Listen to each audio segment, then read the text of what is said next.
first sight, you won't think you have very much in common with, but I'm choosing her because I think you do. And her name is Denise Dotson. She's an inmate at the Maryland Correctional Institution for Women outside of my hometown, Baltimore.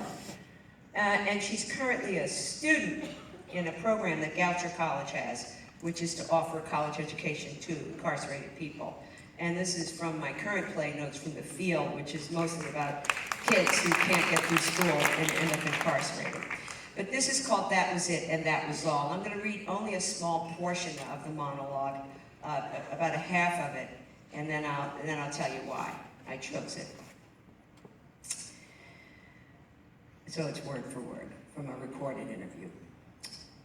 And now I'm in college here at this institution. I see where I've missed out on a lot of information, a lot of important information that would have helped me make better decisions as far as my baby's father, the people that I chose to be with, and actually plan to spend my life with. I guess you could say that I gravitated to my environment versus reaching out past the environment, and I started believing that that was it, and that was all. And that the only thing required of me was for me, which was basically to feed myself and the baby I was carrying. And everything was me. It was never like the next door neighbor could have been going through the same thing. And I think if I had been educated to that degree, I guess I can say I just wasn't connecting to everything, because I didn't have enough information to know that we are all connected somehow. We're all connected to every single living, breathing thing. And I didn't get that. How connected I really am to the person next door, down the street, or whatever. And how important it is for us to come together. And I've learned how the government work. I didn't get that. I didn't understand, like, what is the governor for? Or, like, what was the mayor for? I don't get it. I don't understand. I understand that they're important people, but to what degree of importance? What are they actually there for? I didn't get that in my history classes. And to get that now, as a grown woman, whoa. And learning what this world is really all about, how it revolves, and what is expected of me as a citizen.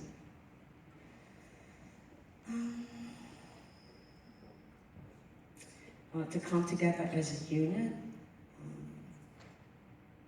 to pave the way for those coming behind us, to make better living arrangements for everybody as a whole, because in the end it's about living, and it's about living properly, and it's about rearing your children properly so that they can be productive and not be barbaric, basically.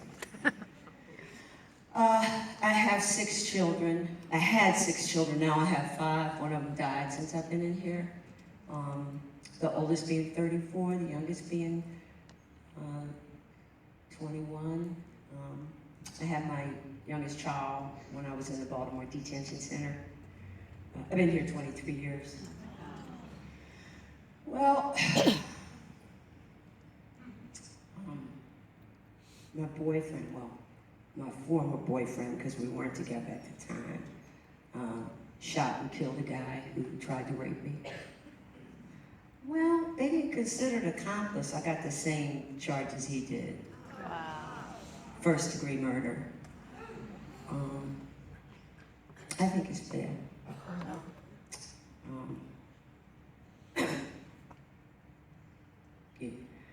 You know, you talk about somebody's life. So I think it's fair, whether it was in your control or not, somebody's life has been taken, so I do think it's fair. But I think if I had had a better education, I would have been more upright, so to speak. Because without that education, I always felt less than. And I think if I had had that education, I would have known that I am somebody, I am a good person, and it had no purpose. I was working off and on, but it was just like, you know, work, pay the bill, work, pay the bill.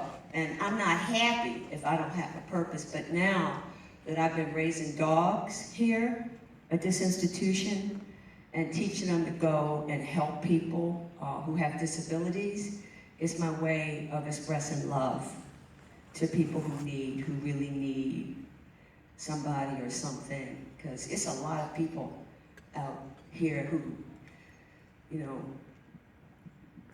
really need. And I get a chance to express that love through the dogs that I train. Oh yeah, I definitely trust them to carry that love. I mean, they do so well here. They're so loving and loyal, and I don't care what kind of day you having. I mean, they could be like, if she was here with me right now, she would be pressed up right here. And so, yes I am, I will go that far. Dogs have more empathy than people, yes they do. Because, you know, and I'm not saying that people are just, you know, totally gonna ignore you or totally like don't care, but they're not gonna reach out and give you a hug or lift you up out of that emotion. They're just not gonna do that and like, oh, you be all right. So that's what I wanted to share with you so far.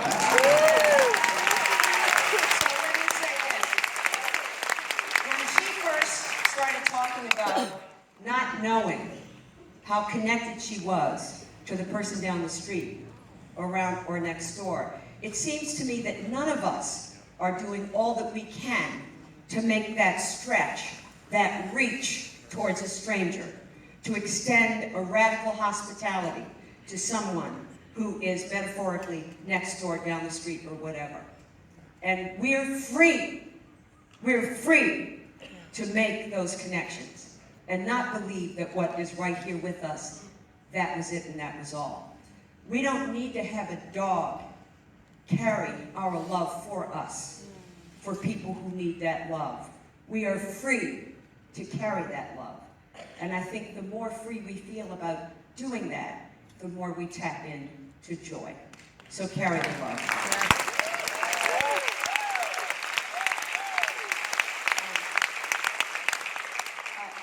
The second person is somebody that many of you know. I know Susie knew this individual, and there's not a moment since the things that have been going on in this country that I not think about what would Ann Richards think about that. And I interviewed Ann for my play on healthcare, and this interview was done when she was just about to have a very progressive type of therapy for her esophageal cancer in Houston at MD Anderson Hospital. We went out to dinner, and she was, you know, pretty sick at the time. But the robust Ann that we know, former governor, as you know, those of you who don't know, of Texas. Anybody from Texas here? Yes. Let me hear it, if you're please applaud. There's always somebody from Texas, almost everywhere I'm going. And this is called Chi.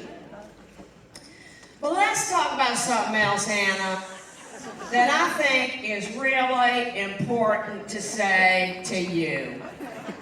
I have two choices every day when I get up.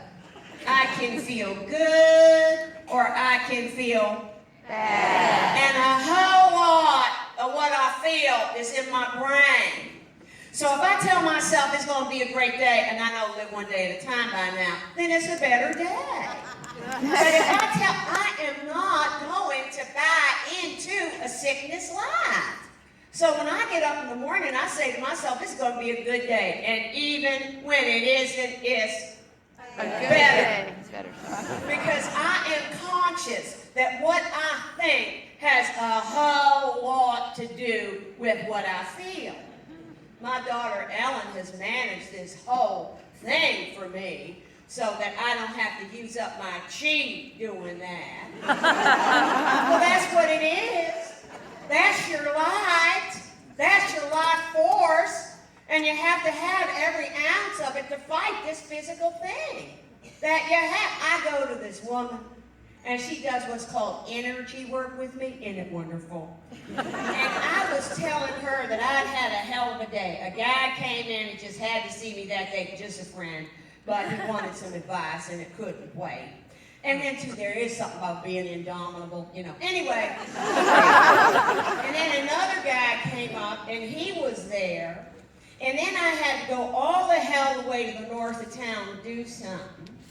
And by the time I got to her, I was really whipped. And she said, Ann, you are using up your chi. You're giving it away to all these other people, and you have to save your chi. You have to save your chi. That's your mantra from now on. I mean, today is an exception. I'm giving you. But it's just a natural instinct of mine to give all I've got. But I can't do that now because I have to beat this thing. But I've been good, haven't I, Ellen? I've been good. People call me up. I say, I can't talk to you right now. You're using up my chi.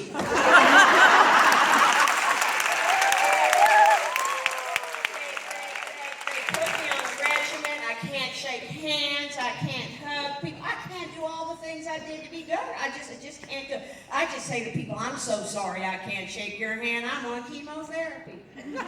When people get too close, step back. I would love for you to meet my oncologist. Her name is Dr. Fan. She's Vietnamese. I said, well, Dr. Fan, do you have children? She said, no, I'm married to this hospital. You're my girl. What could be better than that? And when you see her, you're going to know she's married to the hospital. They assigned her to me. And I think they kind of hand-pick the doctors who work best for the patients. I don't think I have any Republicans on my team.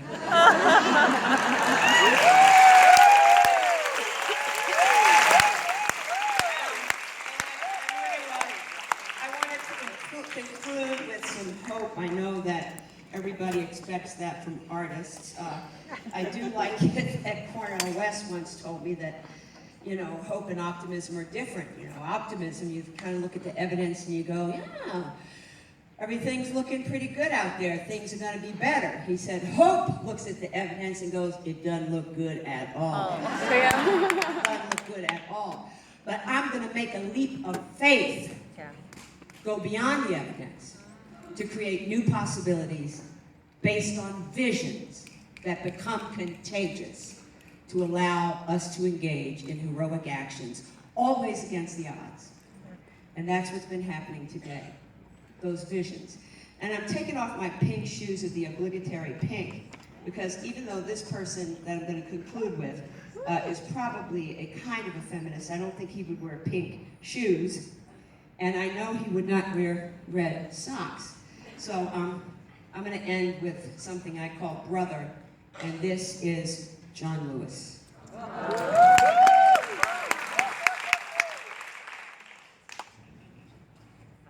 On our way, on this trip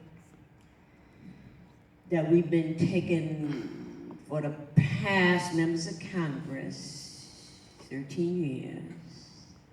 I've been going back every year since 1965, back to Selma to commemorate the anniversary of Bloody Sunday. It took place on March 7, 1965.